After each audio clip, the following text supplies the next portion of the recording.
పెద్దలు director ANM Satyanarayana గారు, అలాగే ఎన్కే శ్రీనివాస్ గారు, ఈరోజు సభాధ్యక్షులు గణపతిరావు గారు, అలాగే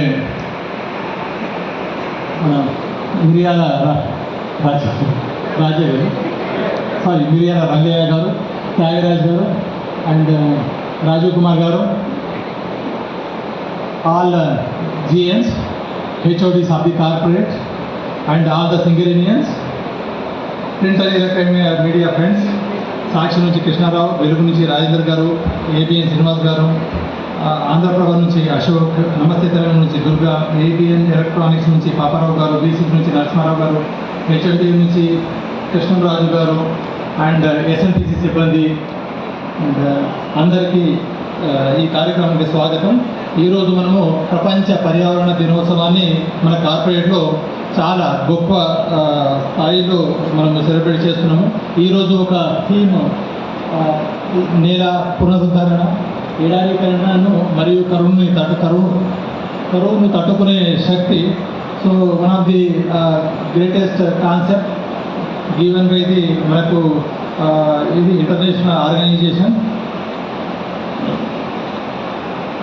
సో మనం సింగరేణిలో మెయిన్ పర్యావరణాన్ని ఎట్లా కాపాడుతాము, ఈరోజు అభివృద్ధి చెందే కొద్దీ అనేక మనం హైదరాబాద్ కానీ మిగతా దేశంలో కానీ ప్రపంచంలో ఏ నగరాన్ని చూసినా మొత్తము కాంక్రీట్ జంగల్గానే తయారవుతున్నాయి.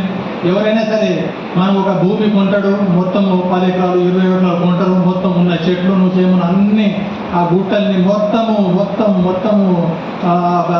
మనకు డోజర్స్ డంపర్తో మొత్తము కూలగొట్టుకుంటారు. నిజంగా చాలా బాధ అనిపిస్తుంది. హైదరాబాద్ కానీ మిగతా ప్లేసెస్లో చూస్తే అన్నీ ఇది గుట్టలు అయితే మొత్తం ఉండే కదా, అన్ని రోడ్లు అయినాయి, రోడ్లేమో గుట్టల్లాగా అయిపోతున్నాయి. సో మొత్తము మనము ప్రపంచము ఒక సమతుల్య స్థాయిలో లేకపోతే ఒక సుస్థిర అభివృద్ధిలో డెవలప్మెంట్ కావాలంటే దానికి అనేక ఆటంకాలు ఏర్పడుతున్నాయి. సరే, మానవ జాతి అభివృద్ధి చెందే కొద్దీ అభివృద్ధి కూడా ఇంపార్టెంట్. అనేక మౌలిక వసతులు, సదుపాయాలు, ఇన్ఫ్రాస్ట్రక్చర్ డెవలప్మెంట్ కావాలి. దాంతోపాటు మనము నిజంగా ఆ స్థాయి తగ్గట్టు ఎంత ఇన్ఫ్రాస్ట్రక్చర్ డెవలప్ చేస్తున్నామో, ఎంత అయితే డెవలప్మెంట్ అవుతున్నామో దానికి తగ్గట్టుగా నిజంగా మనం ఈ నీడ తల్లిని కాపాడుకుంటామా, ఈ పర్యావరణాన్ని కాపాడుకుంటామంటే లేదనే విషయమే మనకు తెలుస్తుంది. అందుకోసమే మనకు ఇవి ఒక ప్రపంచవ్యాప్తంగా టెంపరేచర్లు ఎంత పెరుగుతున్నాయంటే మీకు అందరికీ తెలిసిందే. అవి మానవుడు కొన్ని రోజులైతే నిజంగా మానవుడు తట్టుకోగలుగుతాడా, ఈ ఒక మానవ జీవనం ఉంటుందా అనే సందేహాలు కూడా కలుగుతాయి. అందుకోసమే ఫ్యూచర్లో ఏమైనా యుద్ధాలు జరిగితే అవి వాటర్ కోసమే జరుగుతాయని అంటుంటారు. ఇప్పుడు కూడా ప్రతిరోజు అనేక రకాలుగా యుద్ధాలు జరుగుతూనే ఉన్నాయి. అప్పుడైతే ఏదో బుల్లెట్ తోటో వెపన్ తోటో ఒక ఆర్మీ, నేవీ, ఎయిర్ ఫోర్స్ తోటే కొట్టడం కాదు. ఒక దేశాన్ని కాపాడుకుంటే అంటారు ఇది మిరేజ్ యుద్ధాలు ఉన్నాయి, రకరకాల యుద్ధ విమానాలు ఉన్నాయి, మనకు న్యూక్లియర్ ఎనర్జీ ఉందంటారు. ఇవన్నీ ఉండకుండా ఇప్పుడు అంతా డిఫరెంట్ అయిపోయింది. టెక్నాలజీతో వాళ్ళు ఇప్పుడు ఇరాన్లో న్యూక్లియర్ ఫెసిలిటీని US వాళ్ళు ఏం చేశారు, ఒక కంప్యూటర్ ఎవరైతే ఇరాన్ వాళ్ళు USకి వెళ్తే వాళ్ళకి కంప్యూటర్ ఫ్రీగా ఇచ్చారు. ఆ కంప్యూటర్ ఫ్రీగా వచ్చేసి ఇరాన్ న్యూక్లియర్ ఫెసిలిటీ ఇస్తే ఆ యొక్క న్యూక్లియర్ ఫెసిలిటీ డిజేబుల్ చేశారు. Now it is all technology war and trade war. ఇప్పుడు మనము ఏ దేశం పైన యాక్షన్ చేసేయాలంటే దాని ఇంపోర్ట్ ఎక్స్పోర్ట్ ఆపేసి చాలు, ఒక దేశము ఆర్థికంగా విలువలు రావడానికి. సో నిజంగా యుద్ధాలు అనేది చాలా తగ్గిపోయినాయి. అవన్నీ కూడా దాని పరిస్థితి నుంచి నిజంగా ఇవేమో దేశాన్ని కాపాడుకోవడము, దేశాన్ని పరిరక్షించుకోవడము, ఆయా దేశాలు అవలంబించే విధానాలు, అటు టెక్నాలజీ కానీ స్ట్రాటజిక్ ప్రాక్టీస్ కానీ మేము యూజ్ చేస్తాం. మళ్ళీ ప్రపంచాన్ని ఎవరు కాపాడతారు, దేశానికి ఒక కుటుంబాన్ని మనమే కాపాడతాం. మరి ఎవరి బాధ్యత, ఈ భూమాత మీద భూమి పైన ఉన్న మనందరి బాధ్యత ఎట్లా కాపాడాలి. దీనికి ఏమైనా మిసైలు, దీనికి ఏమైనా వెపన్ ఉందా, ఈరోజు రాత్రి వేస్తే పొద్దున్న వరకు ఆ నెల రోజులు చెట్లని ఒక 100 మీటర్లు 50 మీటర్లు అయ్యే పరిస్థితి లేదు. అందుకోసమని ఒక చెట్లని పెంచడం అనేది చాలా చాలా ఇంపార్టెంట్ విషయము. మానవ జీవన ఉనికికి మనం కనుక బతకాలంటే జీవన ఉనికికి చెట్లే ప్రాణాధారం.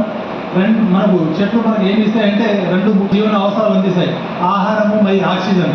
మనం తినే ఏ ఆహారమైనా సరే, మీరు అన్నం తిన్నా, మీరు ఒకటి తిన్నా, గోధుమలు అన్నా, మీరు పండ్లు తిన్నా, ఫలాలు తిన్నా, మనం పీల్చే గాలి ఇవన్నీ ఎక్కడి నుంచి వస్తాయి, ఆ మొక్క నుంచి వస్తాయి కదా. అటు ఆహార పంటలు మొక్కలు కానీ ఇటు మనకు అడవులను తలపించే చెట్లు కానీ ఇవి కనుక లేకపోతే నిజంగా ఈ భూమి అనేది ఈ గ్లోబ్ అనేది ఉండదు, ఈ నేచర్ అనేది ఉండదు. ఈ నేచర్కి కాపాడుకోవడానికి ప్రతి ఒక్కరు కృషి చేయాలి. ఒక చెట్టు ప్రాధాన్యం అనేది అనిర్వచనీయమైనది, దాన్ని వివరించలేము.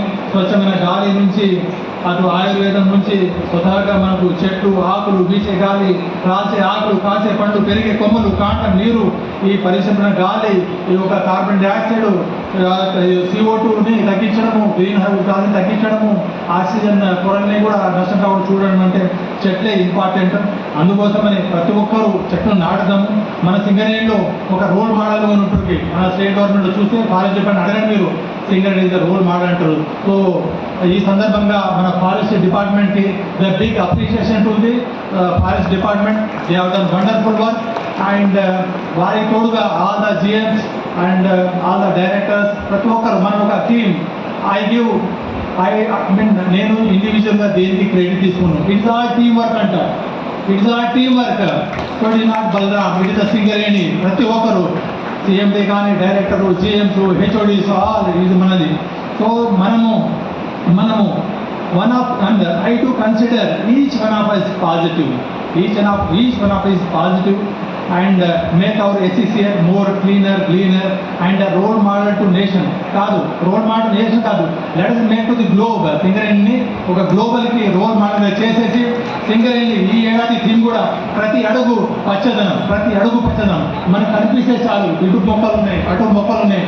మనకు కూడా మైన్ దగ్గర PO office, GM office, corporate ఏ ఆఫీస్ దగ్గర మనకు కొంచెం స్పేస్ కనిపిస్తే చాలు, మొక్కలు నాటి yes let us get it done. International audit చేయిస్తే అంటారు. డెఫినెట్గా ఇండియాలోనే కాదు, మన గ్లోబ్లోనే సింగరేణి ఒక రోల్ మోడల్గా నిలుతాము. దీనికి ప్రతి ఒక్కరము ఈరోజు పర్యావరణ దినోత్సవం రోజుగా మనందరము మరొకసారి డెడికేట్ అవుతాం. ఈ అవకాశం ఇచ్చిన మన సభాధ్యక్షుడు గణపతిరావు గారికి, వేదిక పైన ఉన్నందుకు, వేదిక దిగువన ఉన్న వాళ్ళందరికీ నా యొక్క ప్రత్యేక ధన్యవాదాలు. Thank you. జై సింగరేణి.